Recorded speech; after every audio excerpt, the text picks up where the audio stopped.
El S&P 500 marca esta semana su 27º nuevo máximo histórico del año, pero la amplitud se resiente. La diferencia entre el Nasdaq 100 y el Russell 2000 de esta semana ha sido la mayor de los últimos 7 meses.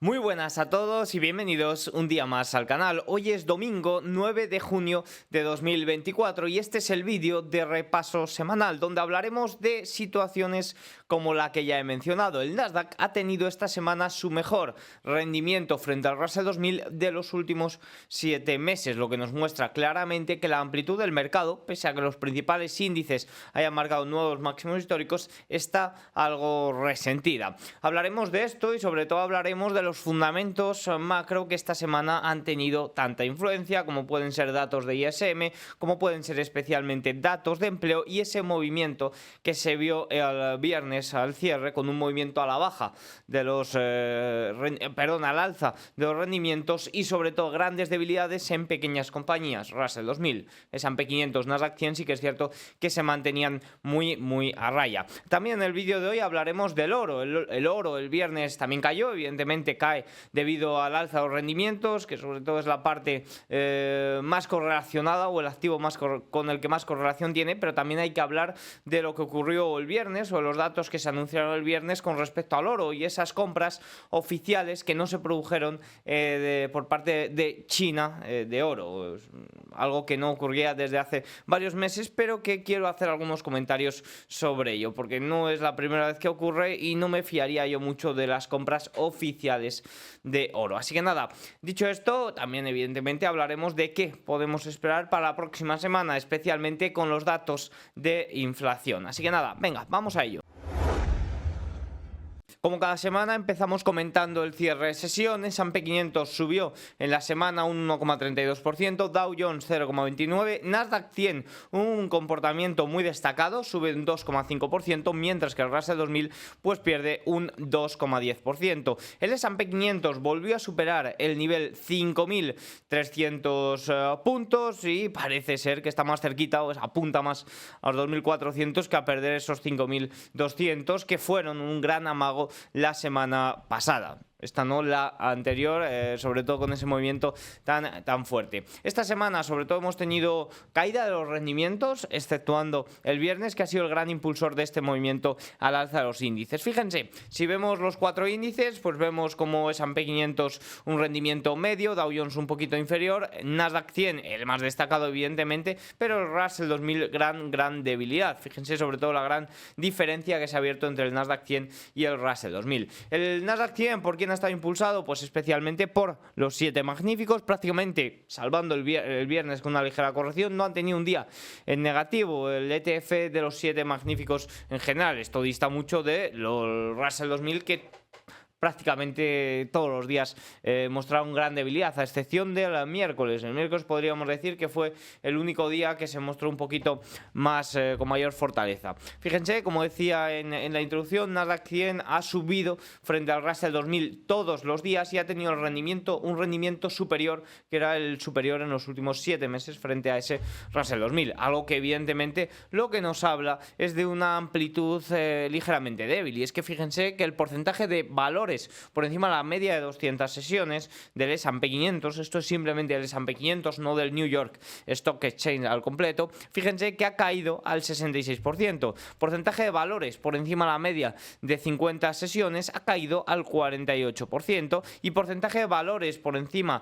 de la media de 20 sesiones ha caído al 36%. Esto nos lo deja más bien en el mismo punto de la semana pasada, es decir, nos muestra que en un periodo un poquito más de más largo plazo, en un plazo un poco más largo, media de 200, la tendencia es alcista, la mayoría de valores, gran fortaleza, pero sí que es cierto que en el medio y especialmente corto plazo esta última recuperación, este último impulso del mercado no está siendo acompañado, y sobre todo si son los mismos datos de amplitud que la semana pasada y el S&P 500 ha marcado nuevos máximos históricos, pues lo que nos muestra evidentemente es que ha habido una gran diferencia durante esta semana, ha habido unos valores que realmente han sido los que han ponderado ese movimiento al alza de los índices. Por tanto, la amplitud sí que es cierto que se mantiene en estos momentos un poquito más ligera. ¿Esto tiene o esto es negativo? Bueno, pues en función de los catalizadores, ¿no? Yo ya saben que sobre todo apuesto mucho por el movimiento al alza que puede tener el Russell 2000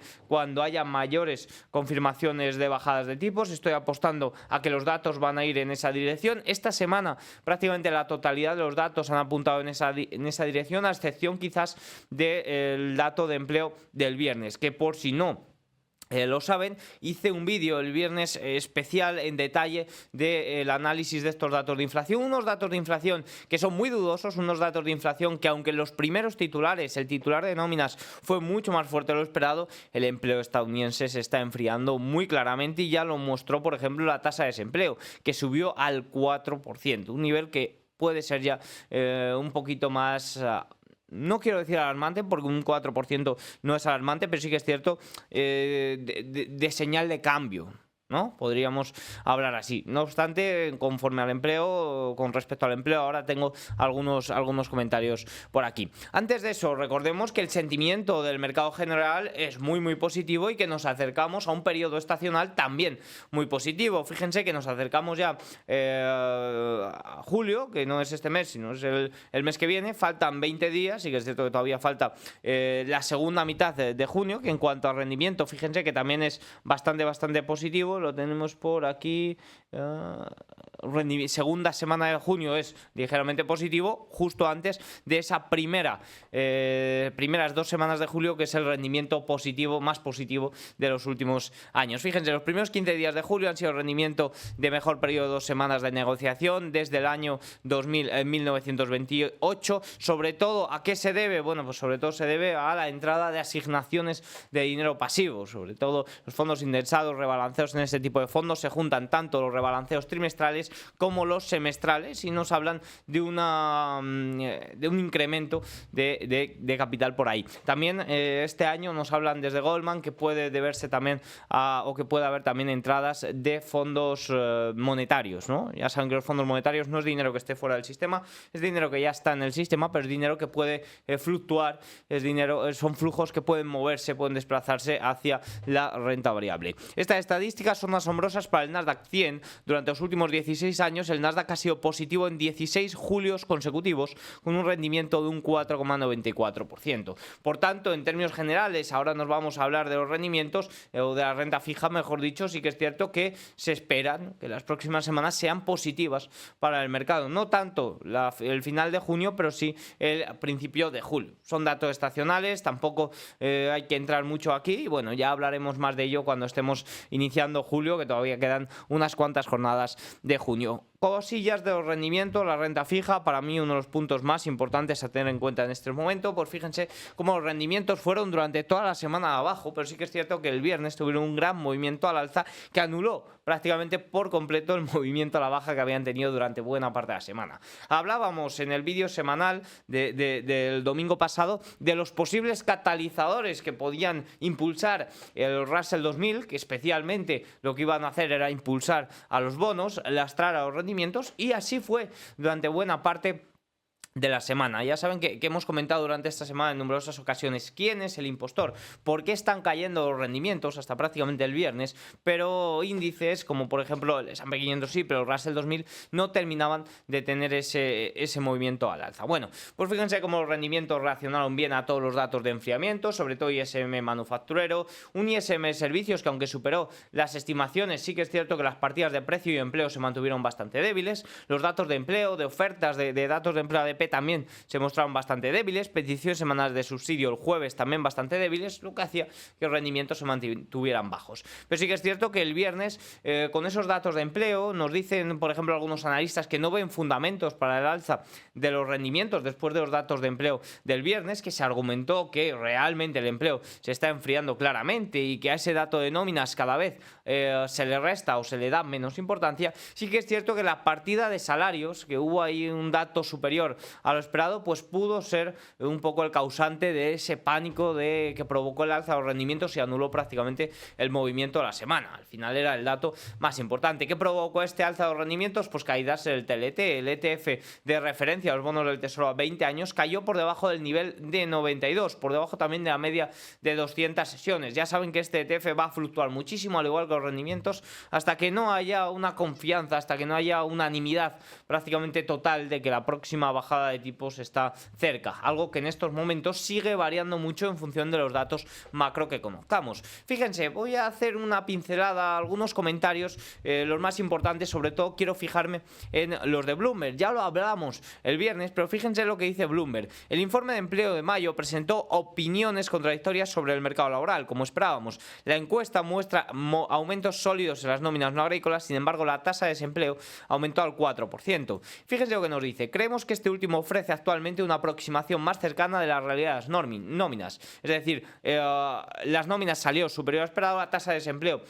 superior a lo esperado, que aquí tiene un efecto contrario. ¿A cuál hay que hacer caso? Es lo que se preguntan muchos. Bloomberg nos lo deja claro. Ahora mismo la tasa de desempleo refleja una mayor realidad. La encuesta de hogares refleja una mayor realidad que la encuesta de establecimientos. ¿Por qué? Porque la calidad del empleo es muy baja, es más baja que en otros tiempos. El empleo a tiempo parcial es muy superior, o el crecimiento del empleo a tiempo parcial es muy superior que el crecimiento del empleo a tiempo completo, que es que ni siquiera hay crecimiento en empleo a tiempo completo. Por tanto, ahí está la clave. Ya que el modelo del BLS para estimar creación, muerte de empleo, sobre todo ahí es donde multitud de analistas nos dicen que está el problema, que hay un modelo, nacimientos, muertes, que lo expliqué en el vídeo del viernes, que no termina de cuadrar y que es el causante de la mayoría de revisiones a la baja. Son estimaciones, el dato de nóminas más que otra cosa. Por tanto, y por un poco resumir este apartado de renta fija, ahora vamos a comparar con renta variable, pero el apartado de renta fija de la semana ha sido prácticamente nulo, es decir, hemos tenido caídas de los rendimientos durante buena parte de la semana para dejarlo prácticamente igual con este dato del viernes, que no tiene muchos fundamentos. Es decir, los fundamentos durante toda la semana han ido en la dirección positiva a los rendimientos, pero sí que es cierto que el viernes hubo ahí un poco de dispar. Por tanto, a la pregunta ¿quién es el impostor? Durante toda la semana podríamos haber argumentado, incluso yo lo he mencionado, que el impostor era la renta variable, porque los rendimientos se estaban comportando más bien en esa dirección que apuntan los datos. Pero sí que es cierto que el viernes, ¿quién es el impostor? Pues posiblemente podríamos decir que el impostor realmente fueron ahí los rendimientos. Porque sí que es cierto que los fundamentos, más allá de ese pequeño aumento de los ingresos por hora, el empleo se mostró claramente enfriado. Y bueno, si hacemos esta pregunta de quién es el impostor, pues tenemos que hablar de por qué le hacemos esta correlación inversa que se da exclusivamente en crisis inflacionarias entre los rendimientos y en este caso la línea azul, que es el Nasdaq, representando la renta variable. Fíjense que los rendimientos, la correlación inversa entre los rendimientos y el Nasdaq no debe de por qué ocurrir hasta que haya crisis inflacionarias, ¿no? Hasta que las tasas de inflación superan el 3%, que ahí es cuando probabilidades de bajadas de tipos pues, provocan aumentos en la renta variable, ya que está muy ponderada por tecnología y por empresas especialmente beneficiadas por ello, ¿no? Pues fíjense cómo hubo un tramo muy alto de correlación entre marzo-abril de 2021, que las tasas saltaron ya por encima del 3%, hasta marzo del año 2023, que fue cuando hubo esa inyección de capital, ese BTFP, ese servicio de financiación bancaria de emergencia, que es dinero que tienen que devolver poco a poco, evidentemente, pero sí que es cierto que fue un dinero que provocó una inyección de capital bastante fuerte en la liquidez neta de la Reserva Federal, lo cual impulsó al mercado, lo cual evidentemente no ayudó a los rendimientos. Ahí hubo una clara divergencia. Pero sí que es cierto que luego volvió a haber una correlación correlación inversa bastante clara entre, podríamos decir, finales de julio del año 2023 y el año 2024. Fíjense que en el año 2024, inicios, hubo aquí una descorrelación bastante grande durante todo el año 2024, que se incrementó, fíjense, se incrementó mucho el viernes, ya venía incrementándose en las últimas semanas, que nos preguntábamos quién era el impostor. Y una teoría, un poco tesis que tengo sobre esto, es que al final las tasas de interanuales ya están cercanas al 3%, están ya más bien estabilizadas, y quizás esta correlación inversa está más cerca de dejar de funcionar que de seguir funcionando, porque ya la inflación está más bien controlada. evidentemente sigue muy por encima del objetivo. Además, esta semana con la bajada de tipos del Banco Central Europeo, pues esa muerte de objetivo de inflación a 2% que ya argumentamos, pero puede que estemos cerca de este final. Por tanto, correlación, creo que todavía le queda un poco a esta correlación inversa, sobre todo porque las tasas de inflación se mantienen elevadas, pero creo que estamos más cerca de finalizar esta correlación. Por tanto, esto de preguntarnos quién es el impostor, bueno, pues sí que es cierto que muy probablemente ya haya más sesiones de descorrelación que de correlación inversa. Una pequeña hipótesis, tesis de a la hora de tratar de buscar pues estos rendimientos del mercado. Más cosillas, el dólar al alza de los rendimientos pues también subió hasta máximos de un mes. Fíjense que ha tenido que venir la fortaleza del dólar o unos datos de empleo un poco dudosos, un poco de sorpresa para que el euro se debilite frente al dólar. No fue capaz con la bajada de tipos del jueves. ¿Por qué no fue capaz? Bueno, pues sobre todo porque las expectativas fueron un poco más hawkish, fueron un poco más en la línea de bajamos los tipos ahora, pero no sabemos cuándo los vamos a volver a bajar. Y desde mi punto de vista, también lo argumenté en el vídeo del jueves del Banco Central Europeo, creo que los siguientes pasos del Banco Central Europeo van a estar en la línea de lo que haga la Reserva Federal. No van a volver a dar pasos antes que la Reserva Federal, o no deberían de hacerlo. También el dólar se fortaleció en la semana frente al yen, especialmente comentado este par, supera los 156, cerquita a los 157. Muy importante esta semana que habrá comentarios y decisiones de tipos del Banco de Japón. El oro, ante este alza de los rendimientos, ante este alza de del dólar, pues ha reaccionado a la baja, cayendo el viernes también con esos comentarios de no compras por parte de China, pero especialmente por ese alza de los rendimientos. Ahora, se viene a mínimos de inicios de mayo, tampoco es nada de otro mundo, y ya saben que el oro ha tenido una revalorización muy fuerte, incluso descorrelacionada también con los rendimientos. Bitcoin ligeramente abajo también durante la semana y durante el fin de semana, eso sí, muy cerquita a los $70.000. Por último, el petróleo West Texas tuvo una semana a la baja, pero sí que es cierto que miércoles, jueves y viernes recuperó parte del terreno, cerquita de los $76 el barril fue como cerró. Algunos comentarios de Europa. Bueno, pues Europa el viernes ligeramente abajo, pero muy cerquita también de máximo. Sobre todo ha tenido un gran impulso durante la semana el sector tecnológico europeo. Fíjense, saltaba SML más de un 8% el miércoles después de buenas previsiones por parte de Taiwan Semiconductors, y esto ha sido un poco la dinámica más positiva del mercado europeo durante la última semana. Más allá de que, bueno, pues el viernes quizás hubo ligeras correcciones. También evidentemente esa bajada de tipos del Banco Central Europeo, pues ya estaba descontada. Todo se ha dicho, pero sí que es cierto que no tuvo rendimientos negativos o no provocó reacciones negativas en el mercado. Fíjense, por ejemplo, un movimiento curioso que hubo en los rendimientos alemanes a 10 años, que es que fueron al alza tras la decisión de tipos del Banco Central Europeo, algo que sí que podía haber debilitado un poquito a la renta variable, pero saltaron sobre todo el jueves, mantuvieron el impulso evidentemente el viernes con todo lo que ocurrió en Estados Unidos, pero saltaron el jueves después de que el Banco Central Europeo bajara los tipos, algo que estaba descontado ya por las caídas, pero mantuviera un poco esas tensiones o esos comentarios más en la línea de hawkish, ¿no? Veremos a ver qué ocurre, no anunciamos próximos pasos, y sobre todo debido a ese aumento de las expectativas de inflación. Un pequeño comentario también: Nifty indio muy volátil debido a elecciones, volatilidad electoral. En este caso finalmente cerró al alza la semana. Nikkei japonés muy plano, sin apenas movimientos, muy consolidado, un tramo más bien lateral. Tendrá posiblemente movimientos esta semana, sobre todo la renta fija, veremos si se traslada en la renta variable, con comentarios del Banco Central japonés, del Banco de Japón, perdón, incluso con decisión de tipos. No se espera que haya cambios en los tipos de interés, pero puede ser interesante todo lo que ocurra por aquí. Con respecto al Hansen, una nueva semana un poquito más débil, sí que es cierto que sin grandes caídas esta semana, más bien consolidando un nivel de soporte que de momento parece bastante fuerte. Ya saben que los flujos de entradas a China se han mantenido un poco débiles las últimas semanas, pero sí que es cierto que se mantienen todavía muy positivos con respecto a las últimas 5, 6, 7 semanas, y durante el año 2024 flujos de entrada positivos. Vamos a ver si a partir de aquí podríamos ver recuperaciones, porque también en China pues hubo estímulos para tratar de apoyar el sector inmobiliario, para sobre todo la parte de oferta de vivienda, que es bastante grande, para tratar de comprar vivienda. Las últimas noticias expectativas no son muy positivas sobre ello, así que vamos a ver un poco cómo evoluciona. También esta semana conoceremos datos de inflación en China y los datos económicos, no esta semana, pero sí para la próxima serán muy importantes, porque ya se puede comparar con el año pasado que hubo pues un poco más crecimiento, porque al final los datos interanuales que se conocían en 2023 eran frente a un 2022 que estaba todo prácticamente cerrado por COVID. Así que nada, dicho esto, vamos con algunos comentarios más.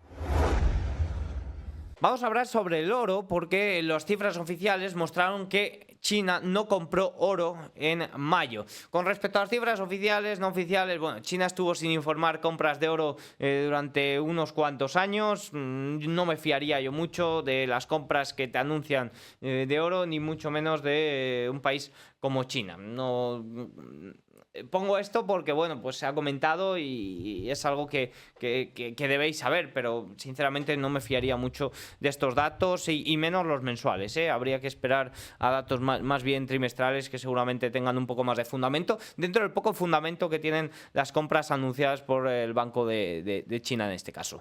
Algún comentario más de oro que me han parecido muy interesantes de esta página de Gainsby Coins, que nos dice: a menudo cuando los analistas financieros dibujan gráficos sobre la distribución de reservas internacionales se centran en las divisas, omitiendo el oro, y comienzan cuando se introdujo el euro en 1999. Según estos gráficos, la participación del dólar en las reservas totales parece estar cayendo lentamente desde un máximo del 72% en 2021 al 58% en 2023. Además, parece que no hay una moneda específica que compita contra el dólar. También el euro ha perdido bastante fuerza. El dólar lo ha perdido, pero el euro especialmente con ese inicio que tuvo, sobre todo durante la década de los 2000. Pero ¿por qué no incluir el oro y mirar lo más atrás posible? Al combinar múltiples fuentes podemos vislumbrar la difusión de las monedas de reserva desde 1899 hasta 1935, tanto fiat como oro, y un panorama completo a partir de 1950. Fíjense, aquí se ve con la entrada en juego del euro. Tenemos por aquí el oro aumentado desde el año 2016 y tenemos el dólar como ha sido el gran rey y como sigue siendo el gran rey. Fíjense, algún comentario o reflexión sobre esto.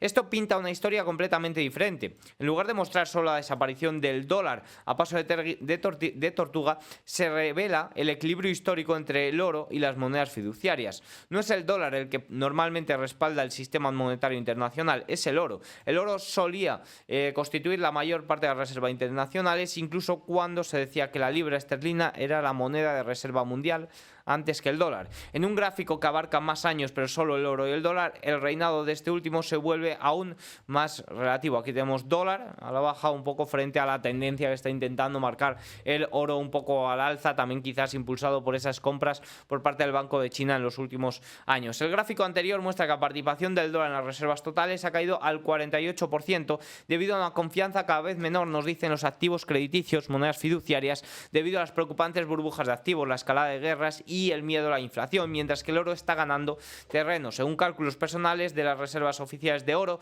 que incluyen adquisiciones encubiertas, por ejemplo, por parte del Banco Central Chino, el porcentaje de oro de las reservas totales alcanzó el 18% en 2023 frente al 11% en 2008. Y esto que se conozca, como digo, aquí se dice claramente el Banco Central Chino, porcentaje adquisiciones encubiertas. No se sabe al final muy bien esas posibles adquisiciones que no se anuncian. Pero bueno, lo que nos viene a decir un poco esto es que el dólar sigue siendo el rey y está todavía muy lejos de que alguien lo pueda destronar, pero bueno, nos muestra cómo el oro sí que puede ser un claro competidor y que la tendencia al alza del oro es bastante clara, al igual que la tendencia a la baja del dólar.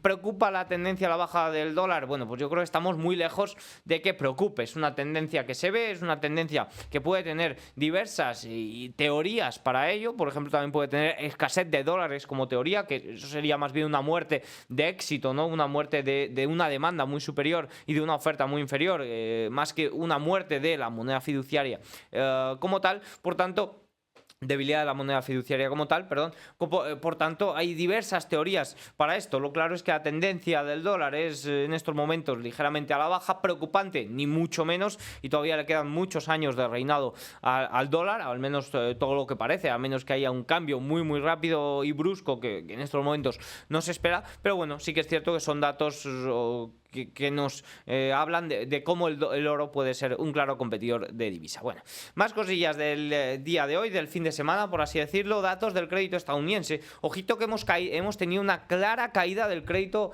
revolvente, no me sale la palabra, del crédito, de las tarjetas de crédito, vamos a decirlo. Ahora miramos por aquí. Estoy un poquito espeso hoy, yo creo que se nota. Según el informe mensual del crédito al consumo de la Reserva Federal, en abril el crédito total al consumo aumentó 6.400 millones de dólares, muy por debajo de la estimación media de 10.000 millones de dólares, pero más notable es que la cifra de marzo fue sorprendentemente revisada. ¿A dónde? A la baja, en 6.300 millones de dólares. 1.100 millones de dólares negativos. Esto se trata de la mayor caída desde agosto. La razón detrás de la dramática revisión de la cifra de marzo se debió a una caída del crédito, crédito renovable y crédito no renovable. Crédito no renovable hace referencia a las tarjetas de crédito, el resultado de aún más cancelaciones de deuda estudiantil que, sin embargo, solo fueron aparentes en retrospectiva, con abril volviendo un poco más a la normalidad, con 6,9 mil millones, si bien por debajo del promedio mensual reciente de 12.000 millones, un dato mucho más bajo por parte del crédito no renovable, que es relacionado con crédito estudiantil, automóviles y demás. Y el crédito renovable, no sé si lo he dicho al revés antes, crédito renovable, tarjetas de crédito al uso. Lo que fue la verdadera sorpresa en la publicación de hoy fue la publicación del crédito rotativo de abril renovable, es decir, la deuda de tarjetas de crédito, con menos 0,5 mil millones de dólares, siguió los insignificantes 1,7 mil millones de dólares del mes pasado y fue el primer número negativo, ojo, desde la crisis del COVID. Ojito, que el crédito estadounidense se está agotando en estos momentos y quizás es la clave también para ver ese agotamiento de las ventas minoristas, para ver ese agotamiento de la fuerza del consumidor.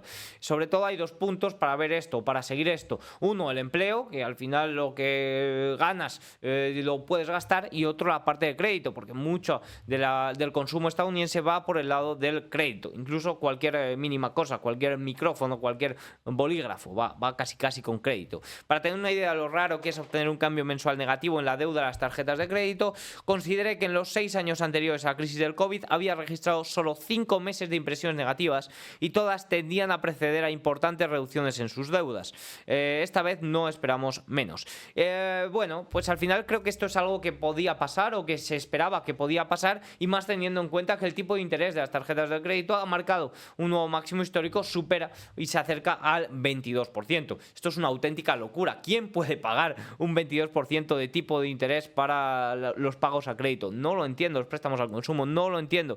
Es un sinsentido esto, y en algún momento tenía que provocar el frenazo del consumo y de las tarjetas de crédito. Al final llevamos ya casi un año con los tipos de interés en el 5,5%. No se veía, pero no se veían datos negativos en el crédito estadounidense. En algún momento tenían que venir, porque esto es insostenible, ¿no? Y al final también se están viendo pues esa desaceleración un poco en el consumo que está pesando en la economía general de Estados Unidos. Por último, dentro de estos eventos, repasito como siempre, aunque sí que es cierto que esta semana no es lo más importante, a datos de mercado monetario, bancos y sobre todo la parte de la liquidez. Las entradas de capital monetario continúan por séptima semana consecutiva, se acercan a los 6,1 billones de dólares. Los depósitos bancarios no desestacionalizados de Estados Unidos también tuvieron un ligero aumento. Recuerden que la gráfica roja aquí lo que muestra son las salidas bancarias, por tanto sube cuando hay más salidas. Eso estuvo correlacionada con entradas en fondos monetarios hasta la crisis regional, de la banca regional de marzo de 2023. Ahí poco a poco,